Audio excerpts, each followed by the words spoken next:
روایت کرتے ہیں رحم اللہ رجلا سمعا اذا باع واذا اشترى واذا اقتضى. میرے آقا دو جہاں علیہ السلام نے فرمایا میرا خدا رحم فرمائے اس شخص کے اوپر جو کسی کے لین دین کے معاملے میں اور اپنا معاملے کا تقاضا کرنے میں آسانی پیدا کرتا ہے، سہولت پیدا کرتا ہے. تو یہ کاروباری لنک کے اندر اتنی اہم حدیث ہے کہ خود بخود خدا کی رحمت بندے پر نازل ہونا شروع ہو جائے. میں ایک جملہ سخت کہوں تو ناراض نہ ہوئیے گا، خدا کی قسم ہم دکانوں پر بیٹھ کر کے فرعون بنے ہوتے ہیں، فرعون بنے ہوتے ہیں. پہلی بات میرے دیش کا تو حال ہی بے حال ہو چکا ہے نا. میری دکان کا ریٹ اور ہے، تیری دکان کا ریٹ اور ہے، میری ریڑھی کا ریٹ اور ہے، اگلی ریڑھی کا ریٹ اور ہے. آسانی تو نہ رہی. پھر ہم نماز بھی پڑھیں، سجدے بھی کریں، طویل بھی لیں، سب کچھ کریں اور کہیں کہ خدا مجھ پر رحم کیوں نہیں کرتا. رب نے پہلے فرمایا ہے تو میرے بندوں پہ رحم نہیں کرتا، میں تجھ پہ رحم کیسے کروں. تیری دکان پہ آنے والا ہر ایک جیسا نہیں ہوتا. کوئی غریب ہے، کوئی مانگنے والا ہے، کوئی محتاج ہے، پتہ نہیں کوئی کسی مجبوری کی وجہ سے اپنی اولاد کے خرچہ اور پیٹ پورا کرنے کے لیے آیا.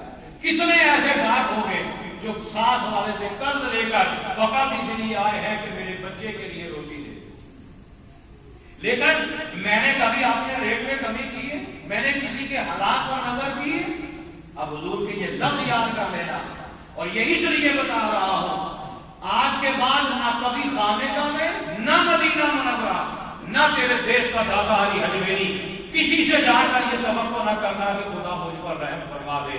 اگر خدا نے اس وجہ سے رحم کرنے ہوتے ابو جہل ساری زندگی بت رکھ کے کعبے میں رہا ہے،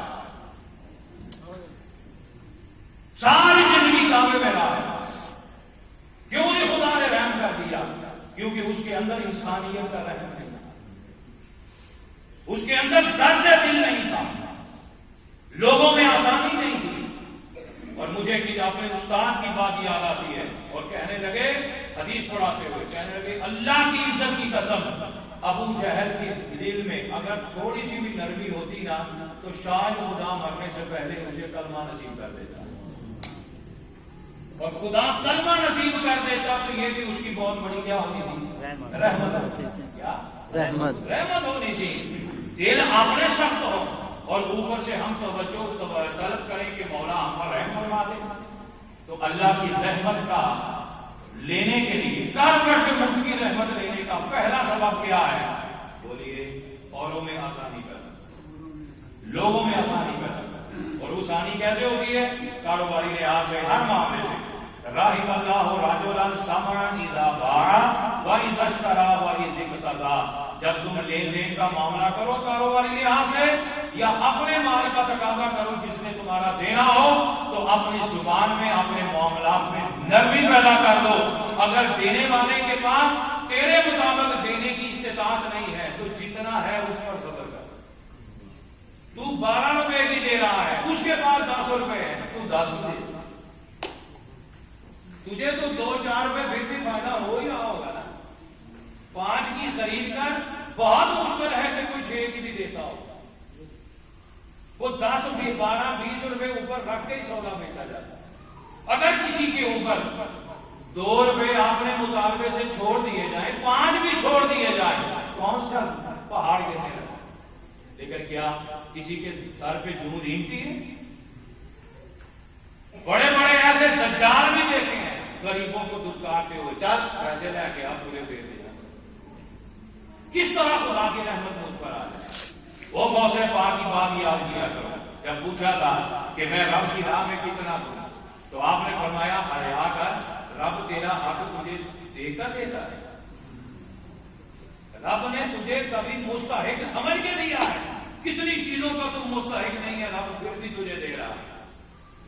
ہم اپنے مطالبے کے اندر روتے ہیں، پیٹتے ہیں کہ یہ ہو جائے وہ ہو جائے، مگر لوگوں کے معاملے کے اندر رحم نہیں. آج کے سبق میں یاد رکھنا، جب تک انسانیت پہ رحم نہیں کریں گے تو کبھی توقع نہ کرنا کہ خدا میرے اوپر رحم کرے. بات سمجھ آ رہی ہے؟ آگے سنیے. حضور سید کائنات علیہ السلام کے پیارے صحابی حضرت حذیفہ بن یمان رضی اللہ تعالیٰ عنہ سے روایت ہے، آقا علیہ السلام نے فرمایا تم سے پہلی قوموں میں سے ایک شخص کی روح قبض کرنے کے لیے فرشتہ آیا۔ یہ واقعہ زندگی کا سبب بنا ہے، بخاری شریف کی حدیث ہے۔ پہلی قوم میں سے کوئی شخص تھا، موت کا وقت قریب آیا، اسرائیل آ گیا۔ اب فرشتے نے اس سے کہا کہ زندگی میں کوئی اچھا کام کیا موت سے پہلے؟ فرشتہ پوچھ رہا ہے کہ جان جانے لگی ہے، کچھ مانگنا ہے تو مانگ لے۔ ہوتا تھا پہلی قوموں کے اوپر ایسا ہوتا ہوگا، کیونکہ حضور نے فرما دیا ہے یہ غلط ہے۔ اب اس سوال کے پیچھے نہ پڑنا، فرشتہ بھی پوچھتا ہے، کیونکہ بال کی کھال اتارنے والے بھی بہت مل جاتے ہیں۔ میں طلباء کو سمجھایا کرتا ہوں، نبی کی اور رب کی بات پہ یقین کرو، انہوں نے کیوں کہا، کیسے کہا، کس طرح کہا، وہ وہی جانتے ہیں۔ سبحان اللہ، وہ وہی جانتے ہیں کیوں کہا ہے۔ مت پڑھنا اس کے پیچھے۔ فرشتے نے بھی آگے پوچھا، مجھے نہیں پتا پوچھا ہے، مجھے تو میرے مصطفیٰ نے فرمایا، سبحان اللہ، میرے نبی نے فرمایا، حضور نے فرمایا۔ بخاری کی حدیث ہے کہ پہلی قوموں میں سے ایک شخص کی روح قبض کرنے کے لیے فرشتہ اس کے پاس آیا۔ فرشتہ کہتا ہے حال عامل من خیر، اور زندگی کو چنگا کام بھی کیتا ہے، پنجابی زندگی کو چنگا کام بھی، کیونکہ قبضہ کرنے لگا ہوں، سانس رکنے لگا ہے، اب عمل کی گنجائش ختم ہو جائے گی، حساب کا وقت شروع ہونا ہے قیامت تک کے لیے۔ سوچ لے زندگی میں کوئی اچھا کام ہے؟ وہ کہنے لگا ماں اعلم، زندگی تو بہت گزاری ہے مگر یاد نہیں